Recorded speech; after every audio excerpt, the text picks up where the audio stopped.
ವೇದಿಕೆ ಮೇಲೆ ಅಲಂಕರಿಸುವ ಅಧ್ಯಕ್ಷರಾದಿಯಾಗಿ ಎಲ್ಲ ಗಣ್ಯರಿಗೂ ವಂದಿಸುತ್ತಾ, ನಮ್ಮ ತಾಯಿಯವರಿದ್ದಾರೆ ಅವ್ರಿಗೆ ಮಾತೃ ಸ್ವರೂಪ ನಮ್ಮ ತಾಯಿಯವ್ರಿಗೆ ವಂದಿಸುತ್ತಾ, ದಿನ ಫಾಗು ಹಳಕಟ್ಟಿಯವ್ರ ಬಗ್ಗೆ ನಿಮಗೆಲ್ಲ ಗೊತ್ತಾ? ಫಾಗು ಹಳಕಟ್ಟಿ ಯಾರು ಅಂತ? ವಚನ ಪಿತಾಮಹ ಅಂತ ಅಂದ್ಬಿಟ್ಟು ಕರೀತಾರೆ. ವಚನ 12ನೇ ಶತಮಾನದಲ್ಲೇ ರಚನೆ ಮಾಡಿದ್ರು. ಇವ್ರನ್ನ ಯಾಕೆ ಪಿತಾಮಹ ಅನ್ಬೇಕು? ರಚನೆ ಮಾಡಿರೋ ಶರಣರಾದರೆ ಪಿತಾಮಹ ಅಂತ ಇವ್ರನ್ನ ಯಾಕೆ ಕರೀತಾರೆ? ಅದಕ್ಕೆ ನಾವು 12ನೇ ಶತಮಾನಕ್ಕೆ ಹೋಗಬೇಕು. 12ನೇ ಶತಮಾನದಲ್ಲಿ ಶರಣರೆಲ್ಲನೂ ವಚನ ರಚನೆ ಮಾಡಿ ಅದನ್ನೆಲ್ಲ ಶೇಖರಣೆ ಮಾಡಿ ಅದನ್ನು ಸಂರಕ್ಷಣೆ ಮಾಡ್ತಾ ಇದ್ದ ಕಾಲದಲ್ಲಿ ಬಿಜ್ಜಳನ ಕೊಲೆ ಆಗುತ್ತೆ. ಬಸವಣ್ಣನವರು ಅಲ್ಲಿ ಕಲ್ಯಾಣದಲ್ಲಿದ್ದಾಗ ಬಿಜ್ಜಳನ ಕೊಲೆ ಆಗುತ್ತೆ. ಆ ಕೊಲೆ ಕಾರಣದಿಂದಾಗಿ ಶರಣರ ಮೇಲೆ ಎಲ್ಲರೂ ಸೈನ್ಯ ಎಲ್ಲ ದಂಗೆ ಹೇಳ್ತಾರೆ, ಮತ್ತು ಅವ್ರನ್ನ ಎಲ್ಲೇ ಇದ್ದರೆ ಅವ್ರನ್ನೆಲ್ಲ ಸಾಯಿಸ್ಬೇಕು ಅಂದ್ಬಿಟ್ಟು ಘೋಷಣೆ ಮಾಡ್ತಾರೆ. ಆವಾಗ ಶರಣರು ತಮ್ಮ ಪ್ರಾಣಕ್ಕಿಂತ ಹೆಚ್ಚಾಗಿ ತಮ್ಮ ಪ್ರಾಣದ ಬಗ್ಗೆ ಅವ್ರು ಚಿಂತೆ ಮಾಡಲ್ಲ. ತಮ್ಮ ಅನುಭವದ ಆ ವಚನಗಳನ್ನ ಸಂರಕ್ಷಣೆ ಮಾಡೋದು ಓಲೆಗರಿಗಳಲ್ಲೆಲ್ಲ ಬರೆದಿಟ್ಟಿರ್ತಾರೆ. ಶಾಂತರಸ ಅಂದ್ಬಿಟ್ಟು ಒಬ್ಬರು ಎಲ್ಲ ಶರಣರು ಬರೆದಿರೋಂಥ ವಚನಗಳೆಲ್ಲ ಬರೆದಿಟ್ಟಿರ್ತಾರೆ. ಅದನ್ನೆಲ್ಲ ಕಟ್ಟುಗಳು ಸಂರಕ್ಷಣೆ ಮಾಡ್ತಾ ಇರೋ ಅಂಥ ವಚನಗಳನ್ನ ತಗೊಂಡವರು ತಮ್ಮ ಪ್ರಾಣದ ಹಂಗು ತೊರೆದು ತುಂಬ ದೂರ ಈ ರಾಜ್ಯ ಬಿಟ್ಟು ದೂರ ಸಾಗಿಸ್ಬೇಕು ಅನ್ನೋ ಪ್ರಯತ್ನದಲ್ಲಿ ಹೋಗ್ತಾ ಇದ್ದಾಗ ಹಲವು ಸೈನ್ಯ ಅಟ್ಟಿಸ್ಕೊಂಡು ಬರ್ತಾರೆ. 3-4 ಕಡೆ ಎಲ್ಲ ಚದುರಿ ಹೋಗ್ತಾರೆ ಶರಣರು. ಅಕ್ಕನಾಗಮ್ಮ ಮತ್ತು ಚನ್ನಬಸವಣ್ಣನವರು, ಮಡಿವಾಳ ಮಾಚಿದೇವರು ಅವರ ಮುಖಂಡತ್ವದಲ್ಲಿ ಎಲ್ಲ ಕಡೆನೂ ಇವರ ಸೈನ್ಯನ ತಪ್ಪಿಸ್ಕೊಂಡು ಹೋರಾಡ್ತಾರೆ. ಅವರು ಸೈನ್ಯದ ಜೊತೆ ಹೋರಾಡ್ತಾರೆ. ಅದ್ರ ಜೊತೆಯಲ್ಲಿ ಎಲ್ಲೆಲ್ಲ ಹಳ್ಳಿಗಳಲ್ಲಿ ಪಟ್ಟಣ ಊರುಗಳಲ್ಲೆಲ್ಲನೂ ತಂಗಿ ಅಲ್ಲೆಲ್ಲನೂ ಈ ವಚನಗಳನ್ನ ರಕ್ಷಣೆ ಮಾಡಬೇಕಲ್ಲ, ಸೈನ್ಯದವರು ಸುಟ್ಟಾಗ್ತಾ ಇರ್ತಾರೆ ಆ ವಚನಗಳನ್ನ. ಅದಕ್ಕೋಸ್ಕರವಾಗಿ ಅವರು ಹಳ್ಳಿಗಳಲ್ಲಿ ಮನೆಗಳಲ್ಲಿ ಎಲ್ಲಿ ಇಳ್ಕೊಂಡಿರ್ತಾರಲ್ಲ ಮನೆಯಲ್ಲಿ ಮಠಗಳಲ್ಲಿ ಅಲ್ಲೆಲ್ಲನೂ ಆ ವಚನಗಳನ್ನ ಕಟ್ಟುಗಳನ್ನ ಕೊಡ್ತಾ ಬರ್ತಾರೆ, ಅದನ್ನು ರಕ್ಷಣೆ ಮಾಡಬೇಕು ಅಂತಂದ್ಬಿಟ್ಟು. ಅದು ಮುಂದೆ ಅವರು ಉಳುವಿಗೆ ಹೋಗ್ತಾರೆ, ಅದು ಮುಂದುವರೆದ ಕತೆ. ಇಲ್ಲೇನಾಗುತ್ತೆ, ಆ ವಚನಗಳು ಮಠಗಳಲ್ಲಿ ಮನೆಗಳಲ್ಲಿ ಅಟ್ಟದ ಮೇಲೆ ಕುತ್ಕೊಂಡ್ಬಿಡ್ತಿದೆ. ಅವ್ರಿಗೇನು ಗೊತ್ತಿಲ್ಲ ಸಾಹಿತ್ಯದ ಬಗ್ಗೆ, ಅಂತ ತಿಳುವಳಿಕೆ ಇರಲ್ಲ. ಅಟ್ಟದ ಮೇಲೆ ಇಟ್ಟಿರ್ತಾರೆ, ಇಲ್ಲ ದೇವ್ರ ಮನೆಗೆ ಇಟ್ಬಿಟ್ಟು ಪೂಜೆ ಮಾಡುವಂಥ ವಸ್ತು ಆಗೋಗಿರುತ್ತೆ. ಇದು ಶತಮಾನಗಳೇ ಕಳೆದಿದೆ. 19ನೇ ಶತಮಾನದಲ್ಲಿ ಒಬ್ಬ ಮಹಾನುಭಾವರು ಇರ್ತಾರೆ. ಈ ವಚನಗಳು ಪೂರ್ತಿ ಜನರಿಂದ ಜನಕ್ಕೆ ಹರಡ್ತಾ ಇರುತ್ತೆ. ಯಾವ ಮಟ್ಟದಲ್ಲಿ? ಒಂದು 100ಕ್ಕೆ 5% ಆ ಥರ ವಚನ ಜನರ ಬಾಯಲ್ಲಿ ಅದು ಉಳಿದಿರ್ತಿದೆ. ಆದರೆ ಇನ್ನು ಉಳಿದಿರೋ ಅಂಥ ವಚನಗಳೇನಾಗುತ್ತೆ ಯಾರಿಗೂ ಗೊತ್ತಿರಲ್ಲ. 19ನೇ ಶತಮಾನದ ಕೊನೆ ಭಾಗದಲ್ಲಿ ಅಂದರೆ 1880 ಜುಲೈಯಲ್ಲಿ ಫಾಗು ಹಳಕಟ್ಟಿಯವರು ಜನನ ಆಗುತ್ತೆ. ಅವರ ತಂದೆಯವರ ಹೆಸರು ಗುರುಬಸಪ್ಪ ಅಂತ ಅಂದ್ಬಿಟ್ಟು ಅವರ ತಂದೆಯವರ ಹೆಸರು. ಅವರು ಅಧ್ಯಾಪಕರು ಮತ್ತು ಸಾಹಿತಿಗಳಾಗಿರ್ತಾರೆ. ಅವರ ತಾಯಿಯವರು ದಾನಮ್ಮ ಅಂತ ಹೇಳ್ಬಿಟ್ಟು. ಅಂಥ ಅವರ ಗರ್ಭದಲ್ಲಿ ಇವರು ಜನಿಸ್ತಾರೆ. ಇವರು ಪ್ರಾಥಮಿಕ ಇವ್ರ ಸ್ಥಳ ಧಾರವಾಡದಲ್ಲಿ ಪ್ರಾಥಮಿಕ ವಿದ್ಯಾಭ್ಯಾಸ ಎಲ್ಲ ಮುಗಿಯುತ್ತೆ. ಮುಂದಿನ ಹೆಚ್ಚಿನ ವಿದ್ಯಾಭ್ಯಾಸಕ್ಕೋಸ್ಕರವಾಗಿ ಮುಂಬೈಗೆ ಹೋಗ್ತಾರೆ. ಮುಂಬೈಯಲ್ಲಿ ಅವರು ಲಾ ಓದ್ತಾರೆ, ಕಾನೂನು ವಿಭಾಗದಲ್ಲಿ ಓದೋಕ್ಕೆ ಪ್ರಯತ್ನ ಪಡೋ ಆ ಸಂದರ್ಭದಲ್ಲಿ ಬೇರೆ ಬೇರೆ ರಾಜ್ಯಗಳಿಂದ ಎಲ್ಲ ಬಂದಿರ್ತಾರೆ. ಅವ್ರಿಗೆ ತಮ್ಮ ಭಾಷೆಯ ಬಗ್ಗೆ ತುಂಬ ಅಭಿಮಾನ ಇರ್ತಿದೆ. ಆದರೆ ನಮ್ಮ ಕನ್ನಡದ ಜನ ಇರ್ತಾರಲ್ಲ, ಅವ್ರಿಗೆ ಕನ್ನಡದ ಬಗ್ಗೆ ಸ್ವಲ್ಪನೂ ಅಭಿಮಾನನೇ ಇಲ್ಲ. ಅದನ್ನು ನೋಡ್ಬಿಟ್ಟು ಇವ್ರ ಮನಸ್ಸಿಗೆ ನೋವಾಗುತ್ತೆ. ನೋಡಿದಾಗ ನಮ್ಮ ಕನ್ನಡ ಹೆಂಗೆ ನಶಿಸೋಗ್ತದೆ, ಯಾರಿಗೂ ಅಭಿಮಾನನೇ ಇಲ್ಲಲ್ಲ ಕನ್ನಡದ ಬಗ್ಗೆ ಅನ್ನೋ ಒಂದು ಭಾವನೆ ಬಂದ್ಬಿಟ್ಟು ಅವಾಗ ಸಂಕಲ್ಪ ಮಾಡ್ತಾರೆ, ಏನಾದರೂ ಆಗಲಿ ನಾನು ಕನ್ನಡಕ್ಕೋಸ್ಕರವಾಗಿ ನಾನು ದುಡಿಬೇಕು, ಕನ್ನಡ ಸಾಹಿತ್ಯಕ್ಕೋಸ್ಕರ, ಕನ್ನಡ ನಾಡು ನುಡಿಗೋಸ್ಕರವಾಗಿ ನಾನು ದುಡಿಬೇಕು ಅಂತ ಅವ್ರಿಗೆ ಸಂಕಲ್ಪ ಮಾಡ್ತಾರೆ. ಅದೇ ಸಂದರ್ಭದಲ್ಲಿ ಅಲ್ಲೇ ಮುಂಬೈಯಲ್ಲೇನೇ ಅಂತಂದ್ಬಿಟ್ಟು ಅವರು ಕನ್ನಡ ಇದಕ್ಕೋಸ್ಕರವಾಗಿ ಹೋರಾಡ್ತಾ ಇರ್ತಾರೆ. ಕನ್ನಡದ ಏಕೀಕರಣಕ್ಕೋಸ್ಕರವಾಗಿ ಹೋರಾಡ್ತಾ ಇರ್ತಾರೆ. ಅವರಿಂದನೂ ಇವರು ಪ್ರೇರಣೆ ಪಡ್ತಾರೆ, ನಾನು ಕನ್ನಡಕ್ಕೋಸ್ಕರವಾಗಿ ಏನೋ ಮಾಡಬೇಕು ಅನ್ನೋ ಒಂದು ಅದನ್ನು ಉತ್ಸಾಹ ಆವಾಗನೇ ಮೊಳಕೆ ಹೊಡೆಯುತ್ತೆ. ಆ ಕಾನೂನು ಪದವಿ ಎಲ್ಲ ಮುಗಿಸ್ಕೊಂಡು ಅವರು ಬೆಳಗಾವಿಗೆ ಬರ್ತಾರೆ. ತಮ್ಮ ಕರ್ನಾಟಕಕ್ಕೆ ವಾಪಸ್ ಬಂದಮೇಲೆ ಅವರು ಕಾನೂನಿನಲ್ಲಿ ತುಂಬ ದಕ್ಷವಾಗಿ ಕೆಲಸ ಮಾಡಿ ಸರ್ಕಾರದಿಂದ ಅವರು ಪ್ರಾಸಿಕ್ಯೂಟರ್ ಆಗಿ ಸರ್ಕಾರದ ಹುದ್ದೆಗೆ ಅವರು ನೇಮಕಗೊಳ್ತಾರೆ. ಅಲ್ಲಿಂದ ಮುಂದೆ ಅವರು ವೃತ್ತಿ ಜೀವನದ ಜೊತೆಯಲ್ಲಿ ಒಂದು ಘಟನೆ ನಡೆಯುತ್ತೆ. ಒಂದು ಸಾರಿ ಅವರ ಸ್ನೇಹಿತರಾದ ಶಿವಲಿಂಗಪ್ಪ ಮಂಚಾಲೆ ಅವ್ರ ಮನೆಗೆ ಹೋಗ್ತಾರೆ. ಅಲ್ಲಿ ಅವ್ರಿಗೆ ಒಂದು 2 ಗ್ರಂಥಗಳು ಸಿಗುತ್ತೆ. ಷಟ್ಸ್ಥಲ ತಿಲಕ ಮತ್ತು ಪ್ರಭುದೇವರ ವಚನ ಅಂತಂದ್ಬಿಟ್ಟು ಸಿಗ್ತಿದ್ರೆ ತುಂಬ ಆಸಕ್ತಿಯಿಂದ ಓದಿ ಎಲ್ಲ ತಿಳ್ಕೊತಾ ಇರ್ತಾರೆ. ಇವರ ಆ ಆಸಕ್ತಿನ ನೋಡ್ಬಿಟ್ಟು ಒಬ್ಬ ವಕೀಲರಾದ ವೀರಭದ್ರಪ್ಪನವರು ಅವರು ಗೋಟೆ ಅನ್ನೋ ಗ್ರಾಮದಲ್ಲಿ ಹಸ್ತಪ್ರತಿಗಳು ಮೂಟೆ ಮೂಟೆ ಇರ್ತಿದೆ. ಅದನ್ನೆಲ್ಲ ಇವ್ರು, ಯಾಕೆಂದ್ರೆ ಇವ್ರು ಯಾರೂ ಓದೋರು ಇರಲ್ಲ, ಸಾಹಿತ್ಯದ ಬಗ್ಗೆ ಅಂತ ಆಸಕ್ತಿ ಇಲ್ಲ, ಇನ್ನು ಅದು ಅಲ್ಲಿರೋದನ್ನು ಇವ್ರಿಗಾದ್ರೂ ಉಪಯೋಗ ಆಗುತ್ತೆ ಅಂದ್ಬಿಟ್ಟು ಒಂದು ಮೂಟೆ ಮೂಟೆ ಹಸ್ತಪ್ರತಿಗಳನ್ನ ತಂದುಕೊಡ್ತಾರೆ. ಅದ್ರ ಜೊತೆಯಲ್ಲಿ ಇವರು ಸ್ನೇಹಿತರಾದ ಶಿವಲಿಂಗಪ್ಪ ಗಲಗಲಿ ಅನ್ನೋರು ಅವ್ರ ಮನೆಯಲ್ಲಿ 32 ಗ್ರಂಥ ಕೊಡ್ತಾರೆ. ಅವರ ಆಸಕ್ತಿ ಉಂಟು, ಎಲ್ಲರೂ ಎಲ್ಲೆಲ್ಲರೂ ಎಲ್ಲ ಕೊಡ್ತಾರೆ. ಮತ್ತು ಗುರುಸಿದ್ದಪ್ಪ ಅನ್ನೋರು ಮನೆಯಲ್ಲಿ, ಗುರುಬಸಪ್ಪ, ಭೋಜಪ್ಪ ಇವರೆಲ್ಲನೂ ಸುಮಾರು ಗ್ರಂಥಗಳು ಕೊಡ್ತಾರೆ. ಆ ಗ್ರಂಥಗಳಲ್ಲಿ ಹರಿಹರನ ರಗಳೆ ಇರ್ಬೋದು, ಕೆಲವೊಂದು ಉಪಯುಕ್ತ ಇರ್ತದೆ ವಚನಗಳು. ಇವರು ತುಂಬ ವಚನಗಳ ಬಗ್ಗೆ ತುಂಬ ಆಕರ್ಷಿತರಾಗ್ತಾರೆ. ಯಾಕೆಂದರೆ ಆ 4 ಸಾಲು 6 ಸಾಲಲ್ಲಿ ಇಡೀ ತತ್ವನೇ ಅಡಸಿರುವಂಥ, ಅದು ಸರಳವಾದ ಕನ್ನಡದ ಭಾಷೆಯಲ್ಲಿರುವಂಥ ಆ ವಚನ ಇವ್ರ ಮನಸ್ಸನ್ನು ತುಂಬ ಸೆಳೀತೈತೆ. ಆವಾಗ ಇವ್ರು ಏನು ಮಾಡ್ತಾರೆ, ಇದನ್ನು ಎಲ್ಲೆಲ್ಲೋ ಇದೆ ಅದನ್ನೆಲ್ಲ ನಾನು ಸಂಗ್ರಹ ಮಾಡಬೇಕು ಅನ್ನೋ ಒಂದು ಅದಮ್ಯ ಆಸೆಯಿಂದ ಸೈಕಲ್, ಅವ್ರ ಹತ್ರ ಒಂದು ಸೈಕಲ್ ಇರ್ತದೆ, ಆ ಸೈಕಲ್ ತುಳ್ಕೊಂಡು ಊರೂರು, ಹಳ್ಳಿ ಹಳ್ಳಿ, ಮನೆ ಮನೆ, ಮಠ ಮಠ ಎಲ್ಲ ಆ ಕಡೆ ಪ್ರತಿ ಮನೆ ಹೋಗ್ತಾರೆ. ನಿಮ್ಮ ಮನೇಲಿ ಅಟ್ಟದ ಮನೆ ಏನಾಗಿದೆಯಾ, ದೇವ್ರ ಮನೇಲಿ ಆ ತಾಳೆಗರಿಗಳನ್ನೆಲ್ಲ ತಂದು ಬೇಕಾದಷ್ಟು ಅವ್ರಿಗೆ ವಿಫಲವಾದ ಸಿಗ್ತಿದ್ದು, ಒಳ್ಳೆ ಆಸ್ತಿ ಥರ ಸಿಗುತ್ತೆ ಅವ್ರಿಗೆ. ಆ ಗ್ರಂಥಗಳನ್ನ 35,000 ವಚನಗಳನ್ನ ಅವರು ಶೇಖರಣೆ ಮಾಡ್ತಾರೆ. ಅಷ್ಟೊತ್ತಿಗೆ ನಮ್ಮ ಸಮಾಜದಲ್ಲಿ ಒಂದು 50 ಜನ ಶರಣರು ಮಾತ್ರ ಗುರುತಿಸುವಂಥ ವ್ಯವಸ್ಥೆ ಇರ್ತಿದೆ ಆ ಕಾಲದಲ್ಲಿ. ಇವರು ಸುಮಾರು ಒಂದು 250 ಜನ ಶರಣರನ್ನ ಗುರುತಿಸುವಂಥ ವ್ಯವಸ್ಥೆ, ಯಾಕೆಂದರೆ ಈ ಗ್ರಂಥಗಳನ್ನೆಲ್ಲ ಅಧ್ಯಯನ ಮಾಡ್ತಾರೆ, ಅದೆಲ್ಲ ಮಾಡಿಬಿಟ್ಟು ಗುರುತಿಸುವಂಥ ವ್ಯವಸ್ಥೆ ಮಾಡ್ತಾರೆ. ಆವಾಗ ಒಂದು ಸಾರಿ ಏನು ಮಾಡ್ತಾರೆ, ಆ ಗ್ರಂಥ ಒಂದು ಬಂಡಲ್ ಮಾಡಿಬಿಟ್ಟು ಅದನ್ನೊಂದು ಗ್ರಂಥ ತಯಾರು ಮಾಡ್ತಾರೆ. ಮಾಡಿಬಿಟ್ಟು ಅದನ್ನು ಪ್ರಿಂಟ್ ಮಾಡಬೇಕಲ್ಲ, ಆವಾಗ ಈಗಿನಷ್ಟು ಅನುಕೂಲ ಇರಲಿಲ್ಲ. ಒಂದು ಬ್ರಿಟಿಷರ ಆಳ್ವಿಕೆ ಇದ್ದಂಥ ಕಾಲ. ಆವಾಗ ಅಲ್ಲಿ ಗ್ರಂಥಾಲಯದಲ್ಲಿ ಯಾವುದು ಭಾಷೆಲ್ ಮಿಷೆಲ್ ಅಂತಂದ್ಬಿಟ್ಟು ಒಂದು ಮಂಗಳೂರಿನಲ್ಲಿ ಇರ್ತಿದೆ, ಅಲ್ಲಿ ಮುದ್ರಣಾಲಯಕ್ಕೆ ಹೋಗ್ಬಿಟ್ಟು ಅದನ್ನು ಪ್ರಿಂಟ್ ಮಾಡೋದಕ್ಕೆ ತಮ್ಮ ಕೈಯಿಂದ 500 ರೂಪಾಯಿ ಕೊಡ್ತಾರೆ. ಅವರು ಇದನ್ನೆಲ್ಲ ಅಧ್ಯಯನ ಮಾಡಿಬಿಟ್ಟು ಇದರಲ್ಲಿರುವಂಥ ಉನ್ನತವಾದ ಬ್ರಿಟಿಷರ ಅವರಲ್ಲಿ ಇವ್ರ ಧರ್ಮದಲ್ಲಿ ಇಲ್ಲದೇ ಇರುವಂಥ ಉನ್ನತವಾದ ವಿಚಾರಗಳಿರೋದು ನೋಡ್ಬಿಟ್ಟು ಅವ್ರು ಮುದ್ರಣ ಮಾಡೋಕ್ಕೆ ಒಪ್ಪಲ್ಲ. ಅವರು ತಮ್ಮ ಭಾಷಾಭಿಮಾನ ಅವರು ಮುದ್ರಣ ಮಾಡ್ಕೊಳ್ಳಿ. ಅವಾಗ ಇವ್ರು ಏನು ಮಾಡ್ತಾರೆ, ಛಲ ತೊಟ್ಟು ತಮ್ಮ ಮನೇನ ಒತ್ತೆ ಇಟ್ಟು ಆ ಬಂದ ಹಣದಲ್ಲಿ ತಾವೇ ಒಂದು ಮುದ್ರಣಾಲಯನ ಸ್ಥಾಪನೆ ಮಾಡ್ತಾರೆ. ಹಿತಚಿಂತಕ ಮುದ್ರಣಾಲಯ ಅಂತಂದ್ಬಿಟ್ಟು ಸ್ಥಾಪನೆ ಮಾಡ್ತಾರೆ. ಅದರ ಮುಖಾಂತರ ಅವರು ನಿರಂತರವಾಗಿ ಶರಣರ ಸಾಹಿತ್ಯದ ಬಗ್ಗೆ ಅದೆಲ್ಲನೂ ಮುದ್ರಣ ಮಾಡ್ತಾ ಬರ್ತಾರೆ.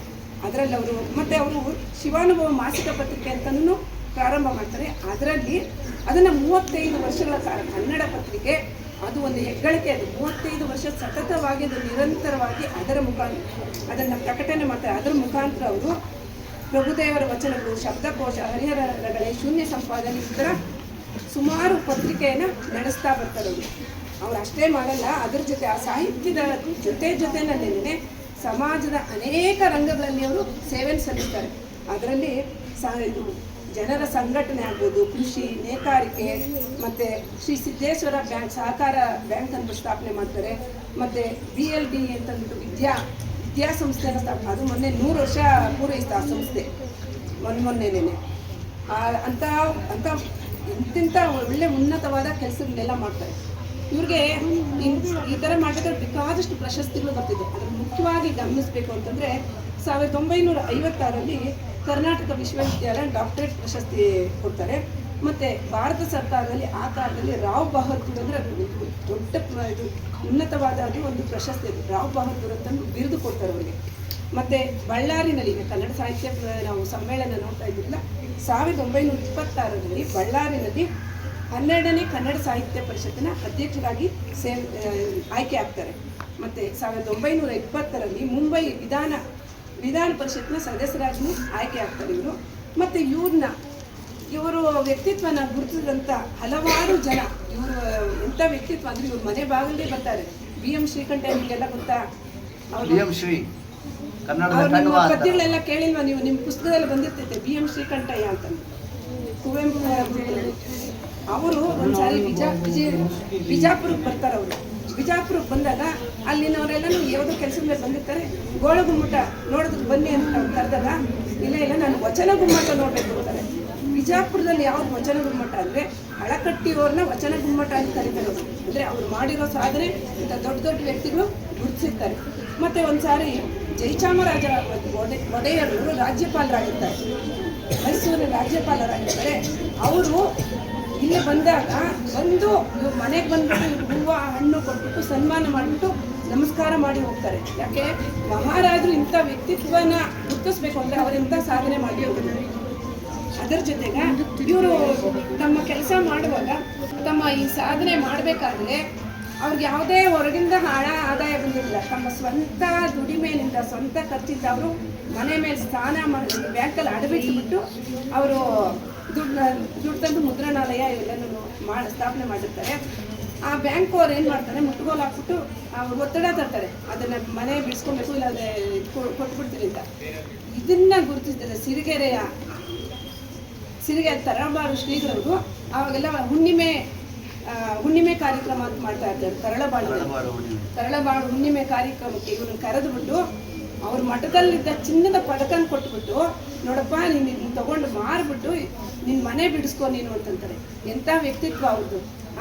ಅಲ್ಲ, ಇವ್ರನ್ನ ಗುರುತಿಸೋಂಥ ವ್ಯಕ್ತಿತ್ವ, ಇವ್ರು ಮಾಡಿರೋ ಅಂಥ ಸಾಧನೆ ಅದೆಲ್ಲ ದೊಡ್ಡ ದೊಡ್ಡ ವ್ಯಕ್ತಿ ಗುರುತಿಸ್ತಾರೆ. ಈ ಮಹಾರಾಜರು ಇವ್ರು ಬಂದು ಇವ್ರಿಗೆ ನಮಸ್ಕಾರ ಮಾಡಿ ಹೋದಾಗ ಆ ಸರ್ಕಾರ ಅಧಿಕಾರಿಗಳಿಗೆಲ್ಲನೂ ದಿಗ್ಭ್ರಮೆ ಆಗ್ತಿದೆ. ಇವರಿಂಥ ಸಾಧನೆ ಮಾಡೋರು ಅಂತ ಏನೇ ಮರೆ ಕಾಯ್ತಾರ ಅವ್ರು ಮಾಡೋ ಸಾಧನೆ.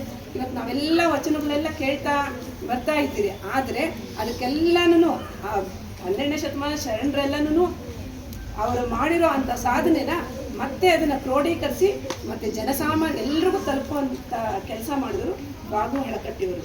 ಅವರು 1964ರಲ್ಲಿ ನಿಧನರಾಗ್ತಾರೆ. ಅವರು ಮಾಡಿ ಅದಕ್ಕೋಸ್ಕರ ಇವತ್ತು ನಾವು ಯಾವ ಏನಕ್ಕೆ ನೆನೀತೀವಿ ಅಂದರೆ ಅವರು ನಮಗೆ ಆ ಶರಣರ ಆ ವಚನಗಳು ಮತ್ತು ಶರಣರ ಮತ್ತು ಬೇರೆ ಬೇರೆ ನಮ್ಮ ಗ್ರಂಥಗಳನ್ನ ನಮಗೆ ತಲುಪುವಂಥ ಮಾಡೋವಂಥ ಸಾಧನೆ ಮಾಡಿದ್ರು. ತಮ್ಮ ಜೀವನ ಪೂರ್ತಿನೇ ಸಾಹಿತ್ಯಕ್ಕೋಸ್ಕರ ಮೀಸಲಾಗಿತ್ತು. ಅದಕ್ಕೋಸ್ಕರ ಇವತ್ತು ನಾವು ಬಾಬು ಹಳಕಟ್ಟಿಯವ್ರನ್ನ ನೆನೀತಾ ಬರ್ತಾರೆ. ಪಿತಾಮಹ ಅಂತ ಕರೀತೀವಿ. ಇಷ್ಟು ಹೇಳೋದಕ್ಕೆ ಅವಕಾಶ ಸೇವೆ ವಚನಗಳನ್ನು ಬರೆದು ಬಿಟ್ಟು ಹೋಗಿರ್ತಕ್ಕಂತಹ ವಚನಗಳನ್ನು ಸಂಗ್ರಹ ಮಾಡಿ ನಮಗೆಲ್ಲ ಈಗ ಓದುವ ಹಾಗೆ ಮಾಡಿಕೊಟ್ಟಿರ್ತಕ್ಕಂಥವ್ರಂತಂದರೆ ಬಾಬು ಹಳಕಟ್ಟಿಯವರು. ಅವರ ಬಗ್ಗೆ ಸಾಕಷ್ಟು ವಿಚಾರಗಳನ್ನು ನಮಗೆ ತಿಳಿಸಿಕೊಟ್ಟರು ಶ್ರೀಮತಿ ವಿಮಲಾಂಬ ಅವರು. ಅವರಿಗೆ ತುಂಬ ಹೃದಯದ ಧನ್ಯವಾದಗಳನ್ನು. ಅಳುಕದಿರು, ಕುಂದದಿರು, ಖುಷಿಯದಿರು, ಏನೋ ಎಂತೆ ಎಂದು ಚಿಂತಿಸದಿರು, ನಿನ್ನ ನಾನೇನು ಅನಬೇಡೆ ಕೂಡಲ ಸಂಗಮ ದೇವ ಬಸವಣ್ಣ. ಚಂದ್ರಶೇಖರ್ ಅಡಪದ್ ಸರ್ ಅವರು ಮಾತಾಡ್ತಾರೆ. ಆದ್ದರಿಂದ ಎಲ್ಲ ಮಕ್ಕಳು ಸಾವಕಾಶವಾಗಿ ಕೇಳಬೇಕು ಅಂತ ಸವಿನಯ ಪ್ರಾರ್ಥನೆ ಮಾಡ್ತೇವೆ. ವಚನಕಾರರು ಸುಮ್ಮನೆ ವಚನಗಳನ್ನು ಬರೀಲಿಲ್ಲ, ಸುಮ್ಮನೆ ಬರೆದ್ರು. ಅವರು ತಾವು ಅನುಭವಿಸಿದ್ರು. ಕಳಬೇಡ, ಹೌದು ಕಳತನ ಮಾಡಬೇಡ ಅನ್ನೋದು ನಮಗೆ ಗೊತ್ತು, ಹಾಗಾಗಿ ಕಳಬೇಡ ಅಂತ ಬರೆದ್ರು. ಕಳತನ ಮಾಡಿದ್ರೆ ಕೆಟ್ಟದ್ದು ಅನ್ನೋದು ಅವರಿಗೆ ಗೊತ್ತಾಯ್ತು. ಕಳಬೇಡ, ಕೊಲಬೇಡ. ಹೌದಾ? ಇನ್ನೊಬ್ಬರನ್ನ ಕೊಂದ್ರೆ ಒಳ್ಳೇದಾ? ನೀವು ಕೊಲ್ಲೋದಿಲ್ಲಲ್ಲ? ಹದ್ದು ನೋಡಿದೀವಲ್ವಾ? ಹದ್ದು ನೀವೆಲ್ಲ ಪ್ರಾಣಿಗಳ ಹಾಗಿರ್ಬೇಕು ಅಂತ. ಹೇಗಿರ್ಬೇಕು?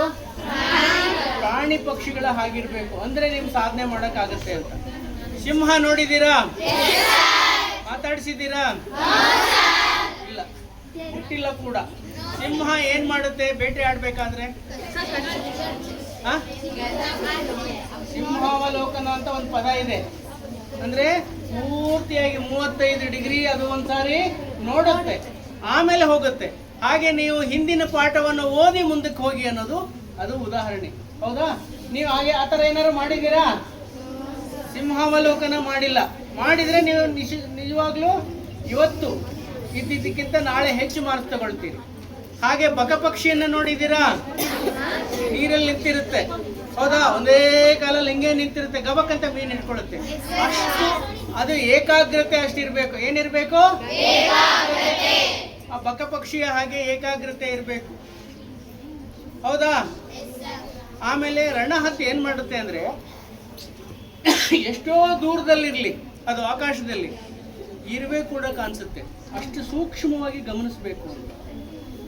ಆಮೇಲೆ ಮತ್ತೆ ವೇಗವಾಗಿ ದಾಳಿ ಮಾಡಿ ಎಂಥದ್ದಿದ್ರು ಕೂಡ ಅದನ್ನ ಮೂಳೆಯನ್ನು ಕೂಡ ಅರಗಿಸಿಕೊಳ್ಳುವ ಜಠರ ಇರೋದು ಅದಕ್ಕೆ.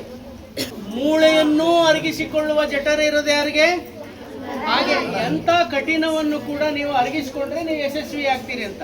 ಆಮೇಲೆ ಹದ್ದಿನ ಪ್ರಯತ್ನ ಕೂಡ ಇರಬೇಕು. ಅದಕ್ಕೆ 35 ವರ್ಷ 70 ವರ್ಷ ಬದುಕೋದದು. ಬೇಕಾದ್ರೆ ನೀವು ಇದನ್ನು ತೆಗೆದು ನೋಡಿ ಗೂಗಲ್ ಅನ್ನ. ಆ 35 ವರ್ಷ ಆದ ತಕ್ಷಣಕ್ಕೆ ಅದ್ರ ಕೊಕ್ಕು ಮತ್ತೆ ಉಗುರುಗಳು ಬಲ್ತು ಹೋಗ್ಬಿಡ್ತವೆ, ಹಾರಕ್ಕಾಗಲ್ಲ. ಹಾಗೆ ತಾನೇ ಏಕಾಂತಕ್ಕೆ ಹೋಗಿ ಕಲ್ಲಿಗೆ ಬಂಡೆಗೆ ಉಜ್ಜಿಯ ಕೊಕ್ಕನ್ನು ಆಚೆ ಬೀಳಿಸಿಕೊಳ್ಳುತ್ತೆ. ಇವುಗಳನ್ನು ಆಚೆ ಕೆಡಿಬಿಟ್ಟು ಅಷ್ಟು ದಿವಸ ಉಪವಾಸ ಇರುತ್ತೆ, ಅದು ಮತ್ತೆ ವಾಪಸ್ ಬೆಳೆಯೋವರೆಗೂ. ಬೆಳೆದಾದ ಮೇಲೆ ಮತ್ತೆ ಹಾರುತ್ತೆ. ಅಂದರೆ ಒಂದು ಸಾರಿ ಫೇಲ್ ಆದರೆ ಮತ್ತೆ ನೀವು ಯಶಸ್ಸನ್ನು ಸಾಧಿಸಬೇಕಾದ್ರೆ ಹದ್ದಿನ ಪ್ರಯತ್ನ ಇರಬೇಕು ಅಂತ. ಮಾಡ್ತೀರಾ?